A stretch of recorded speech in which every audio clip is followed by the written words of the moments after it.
For decades, drug abuse, a notorious vice, has choked most youth in coastal Kenya. Dealers make a fortune out of the misfortunate drug users who are left grappling with devastating effects. This is an upsetting but inspiring story of a recovered chronic drug addict who snorted and injected heroin among other hardcore illicit drugs for 20 years since he was 8. Ndio stimu zinanijia ambapo unahisi kana kwamba hata Obama anaweza ongea naye na nikapatiana ushauri naye. He ran away from home, lived in the streets, sometimes bushes. He lived years without shelter. Kwenye msitu ilikuwa huko pia nasi twalala na kulikuwa na manyoka makubwa. He survived mob justice and was sentenced to 3 years in prison. Kama tu kwangu ulipigwa gongo tu kwa nyuma nikatamaka niko chini. But it took more than that to turn his life around. Wasiwasi wake ilikuwa ni ile ya kwamba isije ikawa ni kondoo lakini ndani ni mbwa mwitu. My name is Sigomba Ramadhan Omar, and this is the Heroin Hero.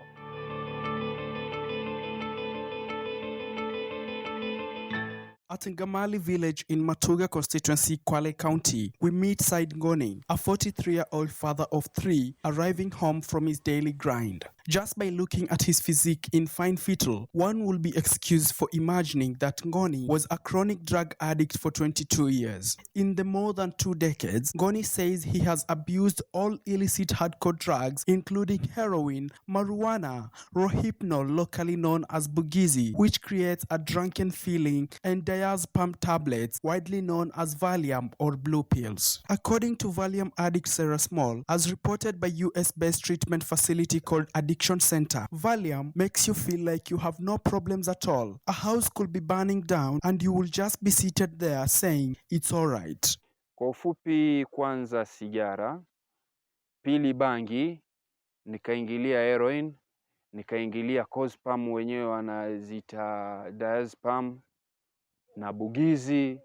Kwanza hizo tembe ilikuwa nikizipenda sana kwa ajili stafu ya heroin ilikuwa inaisha mwilini haraka, lakini napo mix na tablets inakuwa ndio barabara kabisa. Nahisi kambe niko Sweden hapo. Ile sasa inanipea mimi kana kwamba yani kambe ninaekewa pazia hapa. Yale ambayo nayafanya yote naamini ya kwamba hakuna ambaye yaniona. But how, why, when, and where did all this start? Ngoni draws back his first encounter with drugs when he was 8 years old and in class 3 at Voroni Primary School in Matuga constituency. According to him, it all started when his elder relatives, mostly uncles and cousins, would send him to the kitchen to light up cigarettes using firewood on their behalf. In the process, Ngoni would routinely take a puff or two before returning a lit cigarette to the owner. Mwanzo kitu ambacho kilinisababisha kabisa ni relative ambao ilikuwa naishi nao. Ilikuwa tayari wao ni watu wazima, lakini ilikuwa wana desturi ya kunituma sigara kwenda wachomea nikiwaletea. Sasa lile jambo ndio lilinifanya mimi mpaka nikaanza kuadapt kuvuta sigara.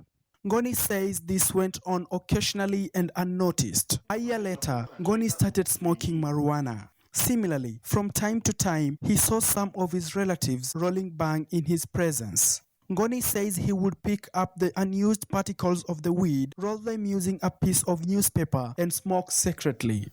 Na bangi ilikuwa nikiona hao ndugu zangu hapo nyumbani ambao ni wakubwa zangu. Wao ilikuwa jiinvolve kwenye kutumia hiyo bangi, na kwa kweli siko na hatari mimi kuvuta kulingana, ilikuwa wao wakisha dondoa ile bangi yao ilikuwa kiangusha yale yanaitwa magura, na yale magura mimi nilikuwa nikiokota alafu naweza kuroli na karatasi ya kawaida ya gazeti. Nafikiri nilienda kwa muda wa miaka 3 kuwa sijulikani pale nyumbani nikitumia vile vitu, na wakati huo ilikuwa niko standard 4 kwa tamu yangu ya kwanza.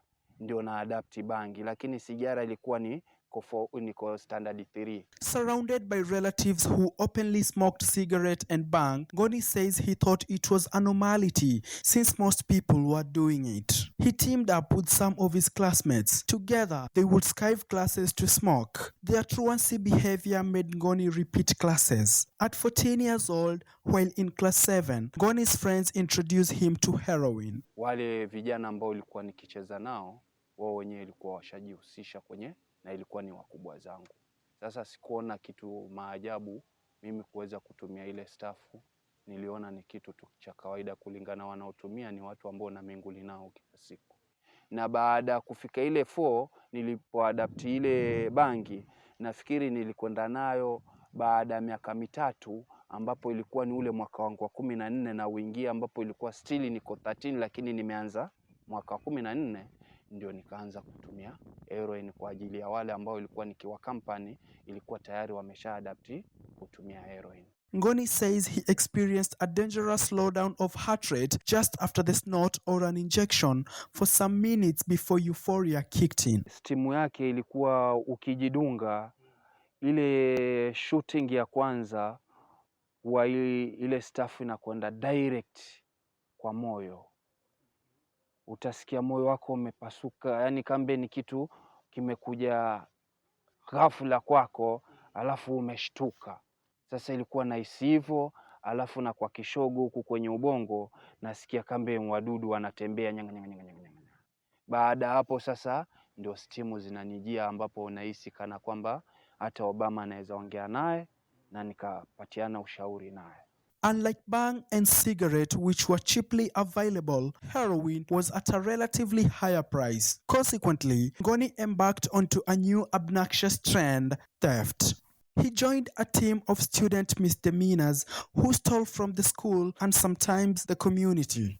Their burglary was, however, short-lived as the school authority caught up with them. After being identified, he was expelled from school alongside his crew. Kuna visa ambavyo ilikuwa nikivifanya kwa ajili ya kwamba mimi mwenyewe upande wa mfuko wa kipesa ilikuwa siwezi kujimudu, kwa ajili ilikuwa sijaajiriwa na bado ni mtoto, na zile minzi za kupatia ile pesa ilikuwa na uzito nazo. Ilikuwa nikitegemea mpaka nipewe na wazazi ndio hiyo nitumie kama kwenda fanya hiyo utumiaji wa hiyo heroin. Ilikuwa nikifanya visanga vya wizi pale shule. Kuna textbook ambazo ilikuwa sisi tukiziiba pindi ile shule inafungwa, hakuna security, na ni shule ambayo ilikuwa tunaijua very well in and out. Ikabidi sasa mimi na ile timu yangu tunajiorganize na kujimobilize na kuweza kufanya ile stealing kwa muda wa miezi 6, na tukagundulika kwamba sisi ndio tunafanya lile jambo kulingana na investigation ya pale shule. Na tulipogundulika vile, ilibidi tuanze kuletewa za ovyo, kiasi cha kwamba mimi mwenyewe ilikuwa tayari nahisi ya kwamba mambo ya shule hata hayanipendezi, kwa ajili ilikuwa nishakuwa adapted na heroin. The expulsion was the last nail to his education life. He opted to drop out of school and become a casual laborer. Ngoni says his single mother did nothing to stop him from quitting school since she was uneducated and thought her son was well off at providing for himself. Kitu ambacho kilifuatia ilikuwa ni juhudi ya mimi kuweza kutafuta pesa. Na wazazi wangu kwa ajili ya kwamba wao wenyewe ilikuwa naishi na mother ambao ilikuwa yeye mwenyewe ni single, na mother yangu kwa ajili ya kuwa yeye mwenyewe ilikuwa ni single, alafu pia vile mambo ya kusoma ya kupitia, sasa hakuona ni issue ya mimi kudrop standard 7. After dropping out of school, Ngoni spent most of his time at the beach with members of the crew he was expelled with. At some thickets just beside the white sandy beaches of South Coast Kenya, Ngoni would continue snorting heroin. Nikaanza kudrop beach, na kule beach ndo nikakachapu na warafiki wale ambao ilikuwa nimeinuka nao hali ya kwamba wao wanatumia hizo drug, ndio ikabidi tunakampaniana kule. Kila tunapotafuta sisi mwisho wa kusha tunaishilia maeneo kwenda tumia heroin. At the age of 18, his guardians got wind that Ngoni was snorting heroin along the beach. The relatives unanimously agreed to marry him off, a move that was seen as a solution to prevent Ngoni from using heroin and instead shift his focus on his role as a husband. Initially, Ngoni's association with drugs became a stumbling block for the marriage negotiations, but the parties came to an understanding after the lady voluntarily okayed the matrimony. Baada ya mwaka 18 wale wazazi wangu walipata leakage ya kwamba huyu jamaa anatumia heroin, na wao wakafanya utafiti, mwisho wa kusha wakarealize ya kwamba ile story ambao watu wanaongea ni ya kweli, huyu jamaa anatumia heroin na hakuna solution. Isipokuwa solution ni kwamba huyu tumuengage na mwanamke ambaye itakuwa ni bibi, and then nafikiri itakuwa yeye ana realize ya kwamba ule mwenendo ama ile lifestyle alionayo haimfai yeye kuweza kuishi maisha hayo. Kwa ajili ya hilo mimi sikuona kuwa ni challenge, kwa ajili damu ilikuwa yachemka na mwanamke huyu shajongeshewa kwamba huyu ndo tutakuposea na tukuozeshe. Nafikiri mwaka wangu wa 19 tukio la ndoa liliweza kutokea. Yule mke nafikiri upande wa kwao kuna upande mbili, kuna kukeni na kumene. Kule kukeni ilikuwa kukionyesha kwamba huyu jamaa itakuwaje au huyu mtoto wetu na yeye ni drug user wa heroin. Nafikiri mwanamke mwenyewe kutokana na maneno yake alitamka kwamba mwizi waoa, jambazi waoa, hata mchawi waoa. Kwa hiyo yule anaweza kunioa na pia Mungu akampa unafuu. Since it was not Ngoni's intention to marry, he describes his alliance with his first wife as merely ceremonial. He says that he had nothing more to offer the wife but copulation, even when he got a casual job later on as a caddy, assisting golfers carrying their clubs at Diani Golf Club, earning 400 shillings per golf session. Ngoni spent all the cash on heroin. Baada mimi ya kwamba kuna mahitaji ya yule mwanamke yuhitaji, na mimi ilikuwa sina kibarua wakati huo. Nafikiri mamangu ilikuwa akinisupport kwa kila njia, sikula wala sikumvalisha yule mke. Baadaye Mungu akanijalia, baada ya miaka 2 nikapata kibarua mahali ambapo ilikuwa ni golf bag carrier, yani nabeba bagi la wale wenye kucheza golf.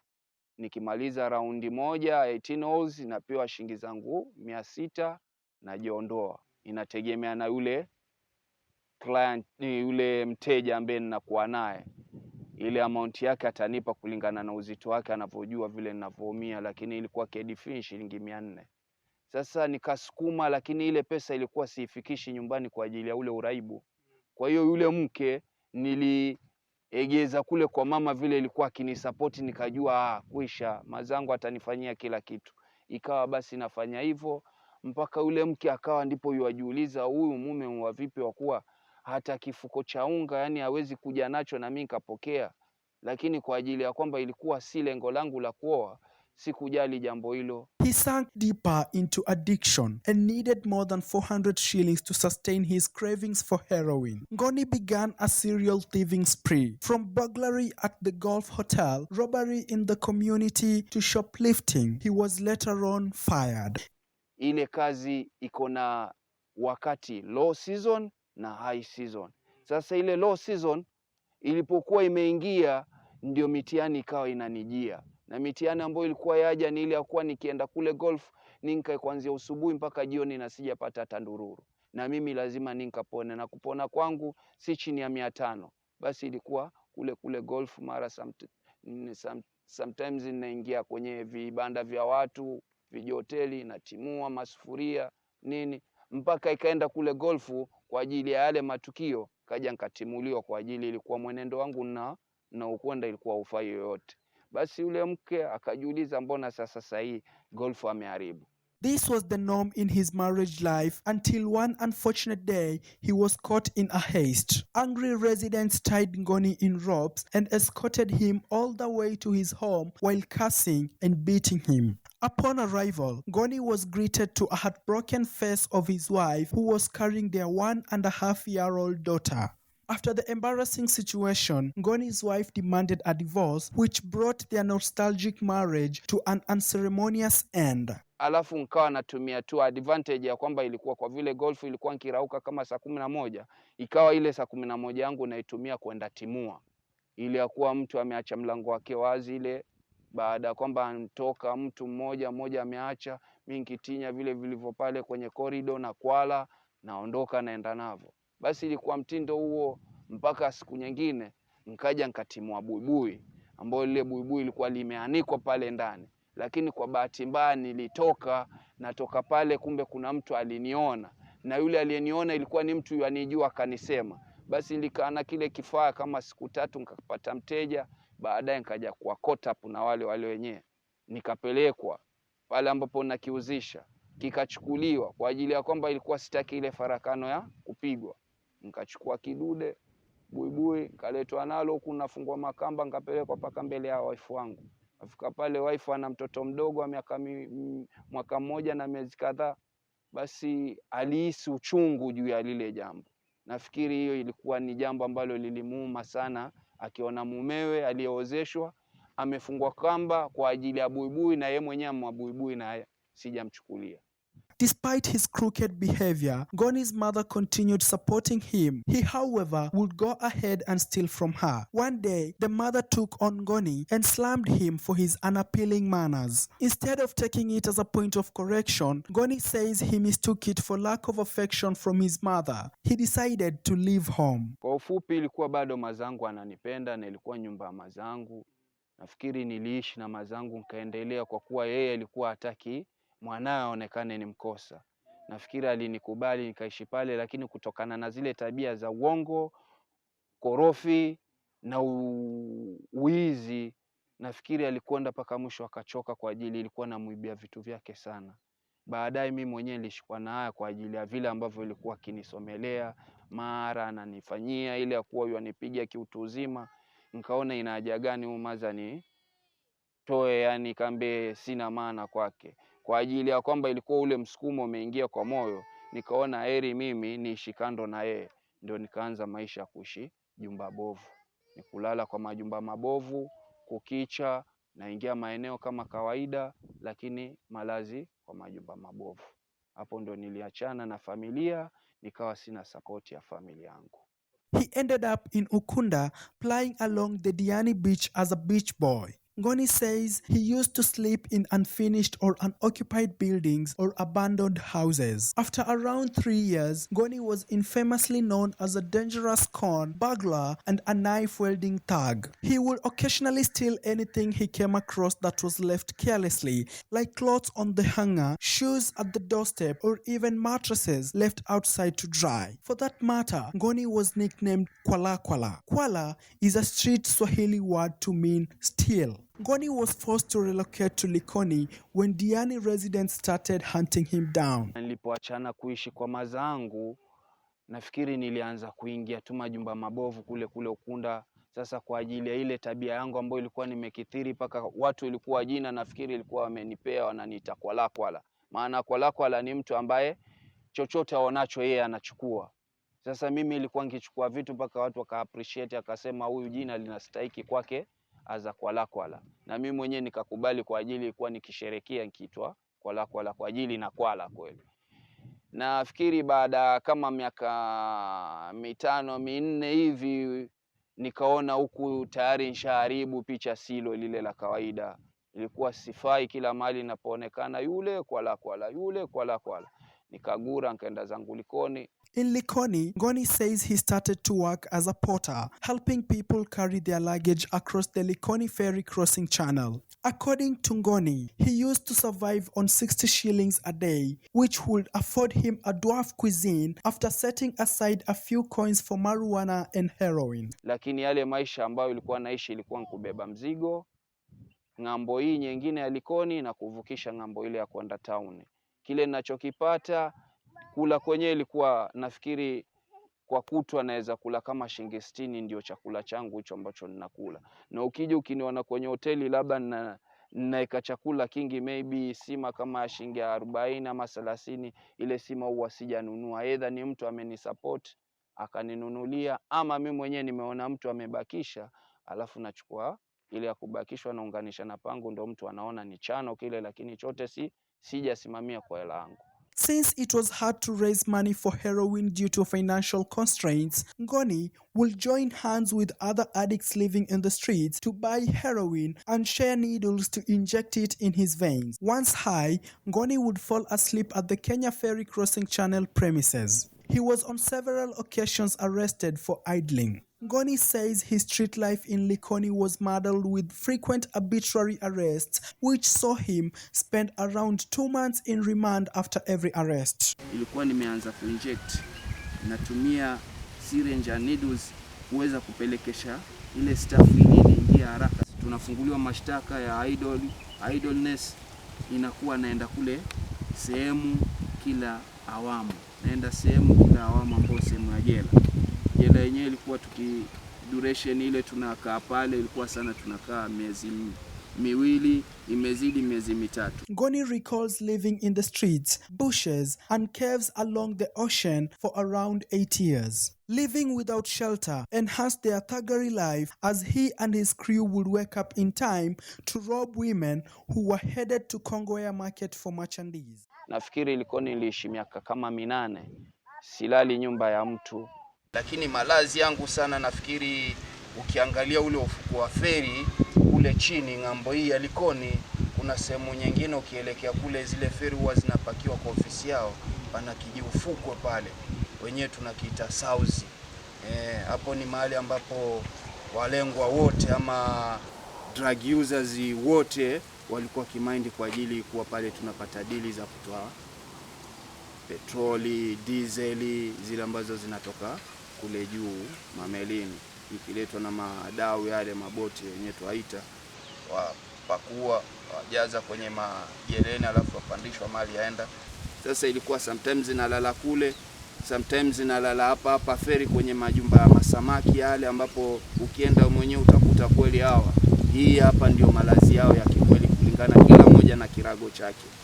Na virago vyenyewe maboxes zile ambazo tunaokota tu kwa zile spirit and wine pamoja na umo mwenye mabao, ndio kwa mshorishwa maboxes ndio tunaenda tunafanya kama mbuchi zetu. Kuna sehemu zingine ambazo ukiangalia huku Petro upande mwingine ambao ndio kwa mheshimiwa Alba kwenye msitu, ilikuwa huko pia nasi twalala, na kulikuwa na manyoka makubwa, lakini kwa uzuri kwa asiena wake huwa na Mungu. Basi wale nyoka wote ilikuwa hawezi kutufikia kwa ajili Mungu alikuwa na sisi, japokuwa ilikuwa tuko nusu wazimu nusu uzimu.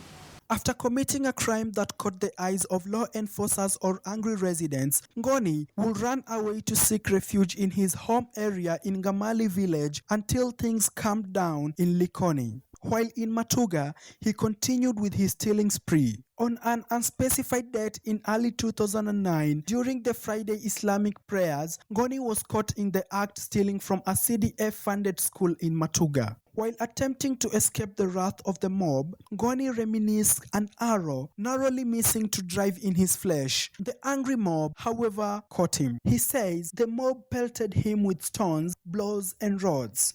By saa 7 ile watu wanaswali Juma, mimi nafukuzwa kama mwizi. Huyo nilikuwa na mwenzangu, lakini kwa bahati nzuri mwenzangu akadisapia, nikabakia mimi kufukuzwa. Ilikuwa wana shout wanasema mfume huyo, yani kufumwa kile kigumba. Walikuwa na miuta wanataka kunifuma, lakini alirusha kile kigumba. Kwa bahati nzuri mimi mwenyewe nilikuwa nimechoka mbaya, sasa naenda huku na huku, bahati nzuri kikapita. Lakini baadaye nafikiri kwa vile ilikuwa nimechoka mbaya wakanikamata. Nafikiri kukamatwa kwangu nilipigwa gongo tu kwa nyuma, nikatamaka niko chini na mahali ambapo ni mteremko na ni msituni. Basi nilianza kichapo hapo kufungwa kamba nyuma huku napelekwa mwizi huyo. He was asked to either state and produce all items he had stolen from the community or meet his death. Ngoni told his assailants that he had stolen 12 doors from the school, among other construction materials. That aside, he also confessed to have stolen a mattress which he produced. The item produced were used as exhibit in court. Ngoni was charged and found guilty of breaking and stealing. He was sentenced to 3 years in prison in February 2009. Kwa ajili ya wale watu ilikuwa ni watu wananijua. Nafikiri waliniandarest ile ya kuwa huyu jamaa afadhali saya tuoneshe kule ambako ameuza zile vitu. Ile mattress ndio ilikuwa kitu cha kwanza cha kukiregesha, na hiyo ndio ikawa exhibit. Vile vitu vingine kwa vile ilikuwa nimeviuza kwa njia ya utata wa kuwa haviwezi kupatikana, nikapelekwa kifungo changu, lakini ikawa nimeshtakiwa na shtaka la breaking and stealing. After 1 year in prison, Ngoni was remitted. He was released from Kwale prison on June 1st, 2010. When asked if his stay in prison made him change his way, Ngoni says he became a more skilled thief as he learned better ideas from fellow inmates. Lakini haikuwa suluhisho. Nafikiri nilirejea tena viwanja vyangu kwa ajili ya kwamba kule kufungwa sikuchukulia kwa nimekwenda kuhamasishwa juu ya kuacha ule uraibu. Kwanza ndio nilikwenda pata more ideas za kuweza kufanya wizi wangu. Ngoni went back to his old ways the sooner he was released. This time around, he was more aggressive in robbery. He joined a gang that terrorized Likoni residents for long. In the process, Ngoni says he lost most of his partners in crimes to mob justices. Baada ya kutolewa pale, nafikiri ilikuja kali kwa ajili nilipewa ideas za kuweza kuishi na wizi, na ndipo nikapanda ngazi ya kuwa naiba na magenge ambao ni wale watumiaji wenzangu, nikienda nao misere tuenda iba. Na kwa kweli vicha wangu wengi takriban kama 50 hivi, wote nilibangaiza nao kwa huo mwenendo wa wizi, lakini hao wote niliwaluzi. Waluzi kivipi? Kuwa yani wao walipigwa na mob justice mpaka wakakufa. Fear crippled in, thinking that he could be next. Ngoni took a breather from break-ins. He concentrated on carrying people's loads across the Likoni ferry crossing channel at a fee, but continued with injecting heroin. Nilijikubali ya kwamba mimi maisha ya wizi hayatonisaidia lolote isipokuwa nifanye kazi ya kutumia mkono wangu. Nafikiri nilianza kubeba mizigo hiyo, kugurisha kuanzia ng'ambo hii na kupeleka ng'ambo nyingine kwa ajili ya kupata kile kitu ambacho na expect ya kwamba nipate ili iwe kama daily bread yangu, lakini ni from hand to mouth kama kao. Basi ilikuwa nikichumia hiyo mambo ya kuwa nipate ile staff yangu na kuweza kuridhisha nafsi yangu. Not long thereafter, the severe effects of heroin sprang. Ngoni became emaciated and frail. His left leg was almost paralyzed after an injection gone wrong. Ngoni says he developed a wound near his ankle where he had injected heroin. He says the wound took around 5 months to completely heal. Kula kwenyewe sili freshi, nafikiri paka mwisho mwili ukao umekonda, na baada pale nafikiri challenge nyingine ambayo ilinifuata kwa ajili ya ule utumiaji wa kujidunga, nilianza kuluzi mguu wangu ukawa kambe unaanza paralyze.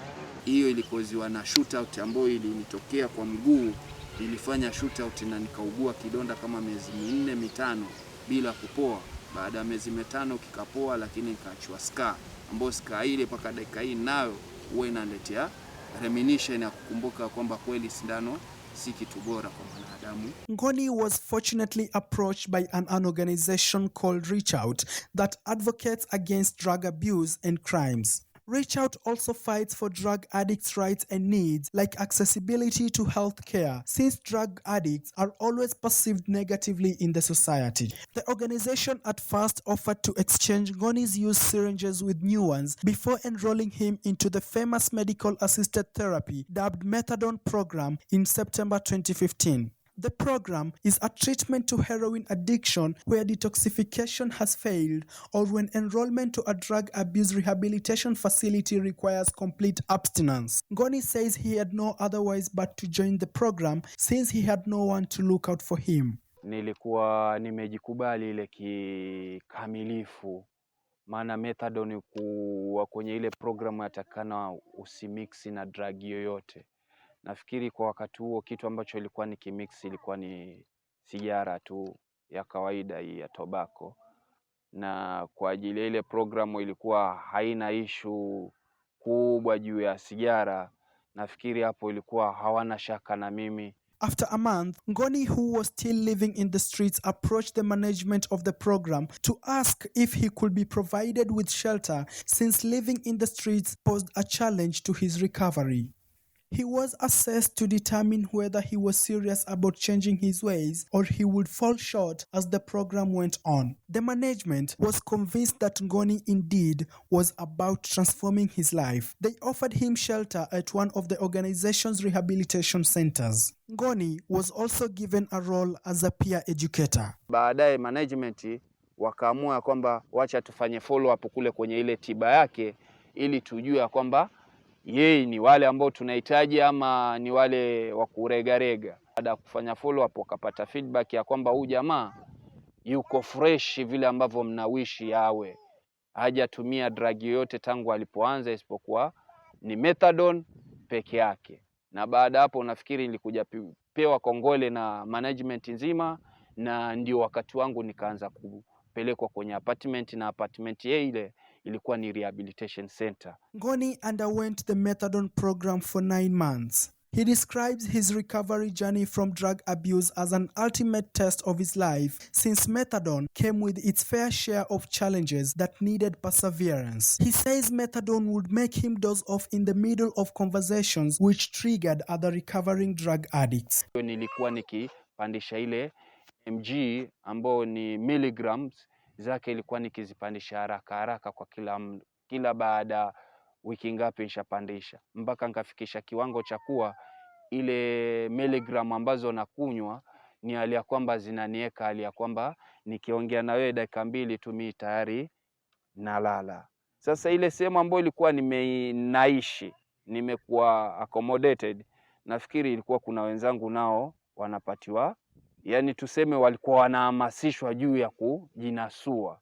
Sasa kwa ajili ya lile ilikuwa kambe na wapa krevi vile pindi ninapokuwa mimi na ndwinya, na inakuwa ni trigger kwao ya kwamba waweze kumaliza ile awamu yao. Kwa hiyo ilikuwa ni challenge kwa wale ambao ilikuwa ni coordinators pale, wakahisi ya kwamba huyu jamaa yuachakachua ama yu mix kizungu na vitu zingine ambazo ni drug. Just after winning out the program on July 2nd, 2016, Ngoni visited his mother for the first time in 5 years. He was accompanied by his fiancée, who they had met during the program. His mother was skeptical at first on whether Ngoni had really changed, but after weeks of living with him, she was delighted to see her son's new side. Ngoni married his second wife shortly afterwards and continued to work with the organization as a peer educator, something he does to date. Nilikuwa na girlfriend ambaye nilimaindiana naye kwa ule muda wote ambao ilikuwa na work as a peer educator, na baada hapo ilikuwa kuna vitu nimenunua na ilikuwa nimeplani huyo ndio awe wife wangu. Nikaanza kushift naye Likoni, nikampelekea mamangu kwenye ile apartment ambayo ilikuwa nikiishi tangu hapo mwanzoni. Nafikiri mazangu ali appreciate na ile idea ambayo nimemfikia nayo. Wasiwasi wake ilikuwa ni ile ya kwamba isije ikawa ni kondoo lakini ndani ni mbwa mwitu. Ngoni, who prides himself as the first person to win out the methadone program in Kenya, has since stayed clean for more than 5 years without using any drugs. From first-hand experience as a chronic drug addict, Ngoni cautions youth against indulging themselves in drug abuse, saying there is no pleasure in consuming drugs, but instead it is a recipe for what Shakespeare describes as suffering the slings and arrows of outrageous fortune. Ndugu zangu ambao hawajajiinvolve kwenye lifestyle ya utumiaji wa mihadarati, ni kwamba wasichukulia kwamba mimi nimejieleza hivyo vyote wakahisi ya kwamba labda ni fani, bali ninawapa ile picha halisi ya kwamba pindi unapoingilia mihadarati ujue janga lenyewe litakuwa we ni mikosi kuanzia siku umeanza mpaka ile siku utaacha. Na kuna wale ambao washaji involve na bado ni wadogo. Langu tu ni kwamba watambue kwamba dragi ni kitu ambacho akileti uhusiano mzuri baina yeye na familia yake, wala baina yeye na society zima. Atakuwa ametengwa, na pindi anapotengwa basi upande wa afya yake atapata tabu, upande wa elimu pia atapata tabu kama nilivyo drop mimi. According to the World Health Organization, recent statistics show that more than half of drug users in Kenya are teenagers. As authorities explore ways to battle drug menace in the country, one thing is clear: the war on drug abuse is far from being won. Reporting for Lenscope Media from Kombani, Kwale County. My name is Sigomba Ramadhan Omar.